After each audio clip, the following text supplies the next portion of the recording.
Yeah, we'll have it like this. So, your own personal ethics.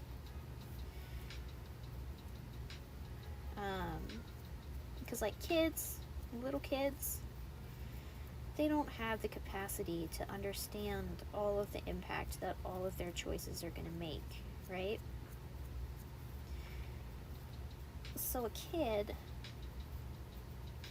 the soul of a child being bound to their body and the soul of a child being bound to their body and then forced to stay with that body instead of being given the option to reincarnate, like, that is horrifying. And that is not something that I want in my game. So, if by your personal ethics, eating meat is a bad thing and it is causing harm,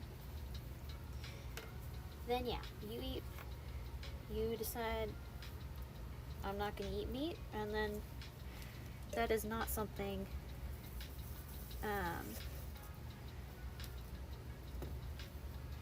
eating meat is something that you consider to be causing harm as a rational and fully capable adult of working it out. People who do eat meat, there's a certain threshold.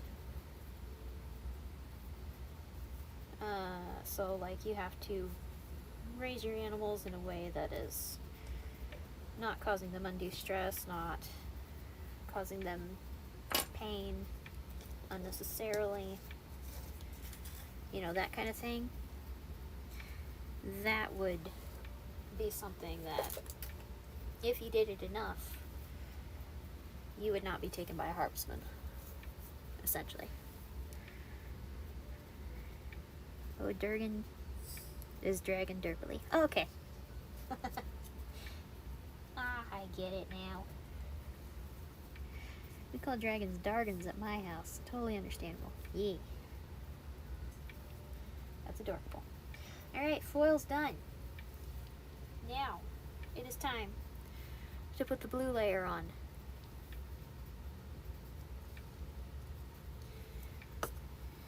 It's only been, what, how long? I don't know, it's not showing me. I don't know how long it's been. It's been about an hour on these, I think. Just the foil part. The blue's gonna go quicker. Beef Buff, I actually got a t-shirt for Christmas with mushroom design that made me think of your Harvestman campaign with the mycelium stuff. Oh, yes! Oh, the mycelium. That's why we were talking about the trees. So, the trees. The trees are essentially the anchors for the multiverse, for this particular world, basically. So, if something happens to the trees, then you run the risk of this particular universe, part of the multiverse, you run the risk of this particular part of the multiverse becoming untethered from the rest of it. So obviously you want to protect the tree, right?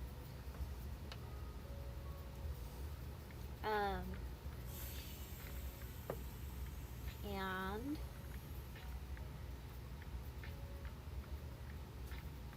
so depending on how much harm you may or may not have caused while you were alive, you're going to be placed, your body will be placed either closer or further away from the heart of the tree, essentially.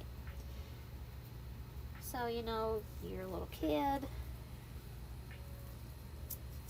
If you're a little kid, you're like some like paragon of virtue or something.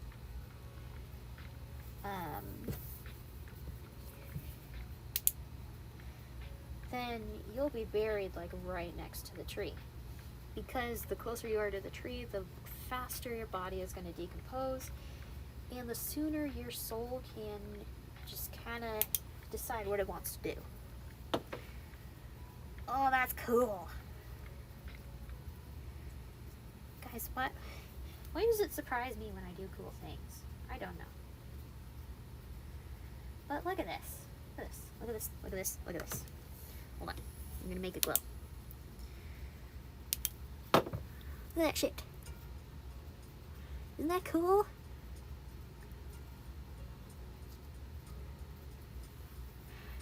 Ooh, so by the taking, the harvestman is based on if the dead person knew they were choosing wrong. Yes. Like, is that what leads to a buildup of dark energy or whatever that the harvestman sense or something? Exactly, Bree. Exactly. And y'all, the foil was worth it. It's like a pretty glowy geode, isn't it? The foil was so worth it. So yeah, the farther away from the tree, the farther away from its roots that you are, the more that the mycorrhizal network, the mycelium network, the more that part is going to have to work to bring this energy that you generated by being alive and now have stored so you can give it to the trees. You can decompose, allow other things to take those nutrients, yada yada yada. So the farther away you are, the more the network has to work. And this mycelium network, this mycorrhizal network, it's technically called a mycorrhizal network. Basically, it's mushrooms. Mycelium is the part of the mushroom that is not above ground. It's not the part that you see. And correct me if I'm wrong, Bree, because I'm not the, whatever it is. The mushroom is the part that we can eat, or that we can see. The mycelium is the roots, essentially. This is extremely simplified. So the mycelium creates this thing called a mycorrhizal network that connects trees in a given forest. And so through this network, it works kind of like the internet. Like how we're able to send information and money and whatnot to each other through the internet. Trees can do this through the mycorrhizal network.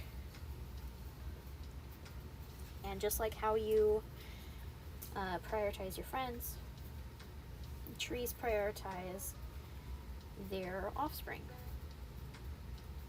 So, you know, tree nepotism. Woo! Anyway, so the mycorrhizal network, as like payment for the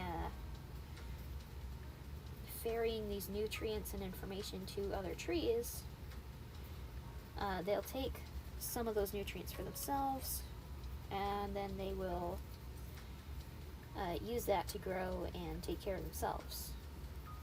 And so that's kind of what it's like for the... Yes, that is correct. Sweet! I remember things. Mycorrhiza are fungi with symbiotic relationships with another organism. Mycelium is specifically the thread-like root structure of the fungus. Sweet! I remember things, yay. So yeah, the mycorrhizal network also connects these universe anchoring trees in this world. So the stronger your tree or trees, the better it is. Or at least that's the theory.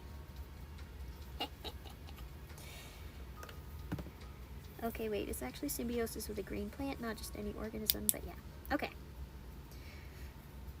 Ooh, this one's cool too, guys. Look at that. Fuck yeah.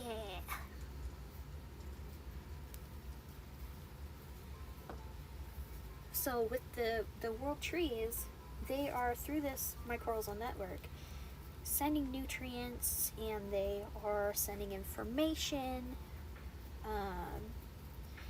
all this. So, you know, there's fail-safes in place. if a tree is starting to get sick or if they need more nutrients, anything like that. But the harvestmen also tend to the trees.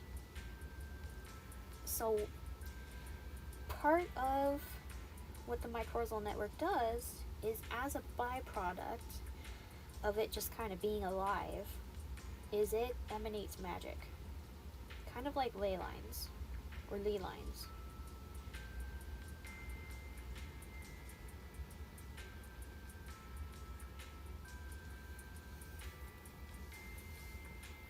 So what that does, I'm not paying my mycelium network more nutrients unless they increase my data transfer speeds. And then, thank you, Ray. Thank you, my love.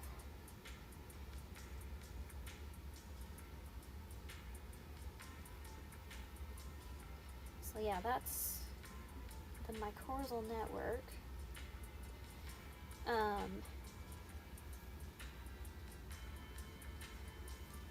Obviously, the harvestmen do a better job of bringing nutrients and whatnot to the trees.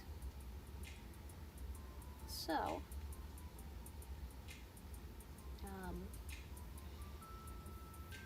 between the two of them, they're able to really create a lot of good things. And this is just kind of how magic works in this particular world. You guys see the blue light? There we go.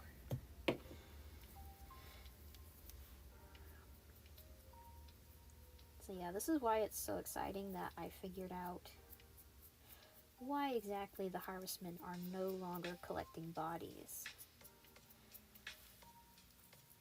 Because it's very interesting and may pose a bit of a dilemma to my players.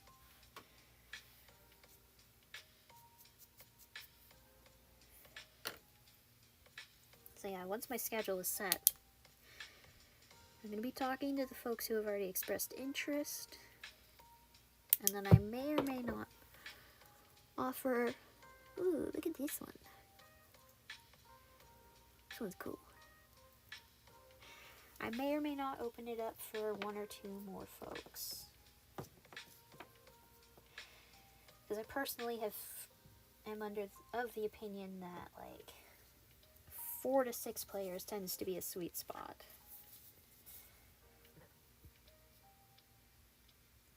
Both for keeping a game going every week and for keeping a good balance of the amount of time that each player spends in the spotlight, you know?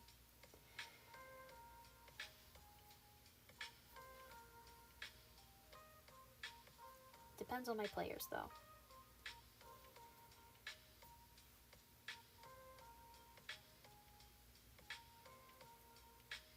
Because another thing is, I don't want to get too into the world building part, otherwise it'll never actually end up starting. We have a main quest and we have things.